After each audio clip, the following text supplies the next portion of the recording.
భద్రాద్రి కొత్తగూడెం జిల్లా దమ్మపేట మండల కేంద్రంలో ఎన్టీ రామారావు విగ్రహాన్ని తెలంగాణ రాష్ట్ర వ్యవసాయ శాఖ మంత్రి తుమ్మల నాగేశ్వరరావు ఆవిష్కరించారు. అనంతరం ఆయనతో పాటు మాజీ ఎమ్మెల్యే మెచ్చా నాగేశ్వరరావు, తాటి వెంకటేశ్వర్లు ఎన్టీఆర్ విగ్రహానికి పూలమాలలు వేసి నివాళులర్పించారు. ఈ సందర్భంగా మంత్రి తుమ్మల మాట్లాడుతూ తనకు రాజకీయ పునాది వేసిన వ్యక్తి ఎన్టీఆర్ అని, తను ఏ పార్టీలో ఉన్నా తన ఎదుగుదలకు కారణం టీడీపీ అని గుర్తు చేశారు. ఉమ్మడి ఖమ్మం జిల్లా అంతటా గోదావరి జలాలు ఇవ్వడమే తన లక్ష్యమన్నారు. ఈ ఏడాది ఆగస్టులో సత్తుపల్లికి, వచ్చే ఏడాది అశ్వారావుపేటకి కూడా గోదావరి జలాలు చేరుకుంటాయన్నారు. గతేడాది వర్షాలకు దెబ్బతిన్న గుమ్మడివల్లి ప్రాజెక్టులో వచ్చే ఏడాది 92 కోట్లతో శాశ్వత నిర్మాణం చేపడతామని మంత్రి పేర్కొన్నారు.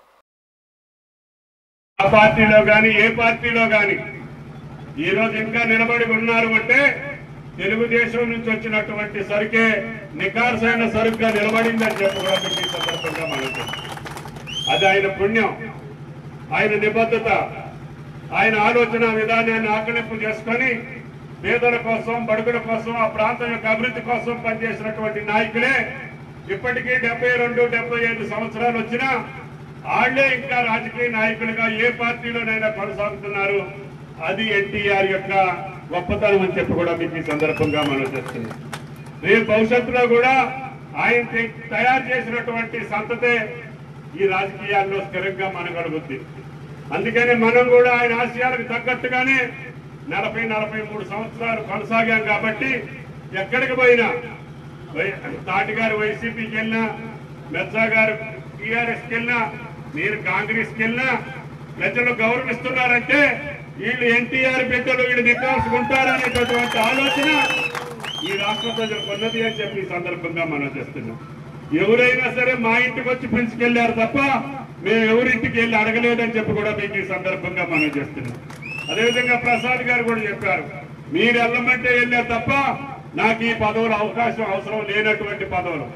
కాబట్టి ఆ శక్తిని నిలుపుకోవడం కోసం నా రాజకీయం ఒక యజ్ఞం లాగా, ఒక తపస్సు లాగా, ఎవరు ఏం అడ్డాలు వచ్చినా, ఎన్ని ఇబ్బందులు కలుగజేసినా, బయట పార్టీలు కావచ్చు, లోపల పార్టీలు కావచ్చు, నాతోటి తిరిగినోడు కావచ్చు, నన్ను ఎన్ని కష్టాలు పాలు చేసినా నేను మిమ్మల్ని చూసుకొని రాజకీయాల్లో ముందుకు పోతున్నా తప్ప నాకు వేరే అవసరం లేదు అని చెప్పి కూడా మీకు ఈ సందర్భంగా మనం చేస్తున్నాం. కాబట్టి దయచేసి నా ప్రతి పని మీకోసం, ఈ ప్రాంత అభివృద్ధి కోసం, మీ బాగు కోసం ఉంటుంది తప్ప వేరే ఆలోచన నాకు ఉండదు.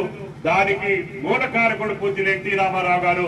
అందుకే ఆయన విగ్రహం ఎక్కడున్నా తుమ్మల గారి చేతులతో ఆవిష్కరించబడుద్ది ఈ రాష్ట్రంలో అని చెప్పి కూడా మీకు విజ్ఞప్తి చేస్తూ, ఈ అవకాశం ఇచ్చిన సత్యం గారికి, పార్టీ ఇన్ఛార్జి స్వామి గారికి, నా పాత మిత్రులు, ఈనాటికి మిత్రులు, రేపటికి మిత్రులు, తాటి గారికి, మెచ్చా గారికి, నన్ను పెంచి పోషించినటువంటి మీ అందరికీ చేతులెత్తి నమస్కరిస్తూ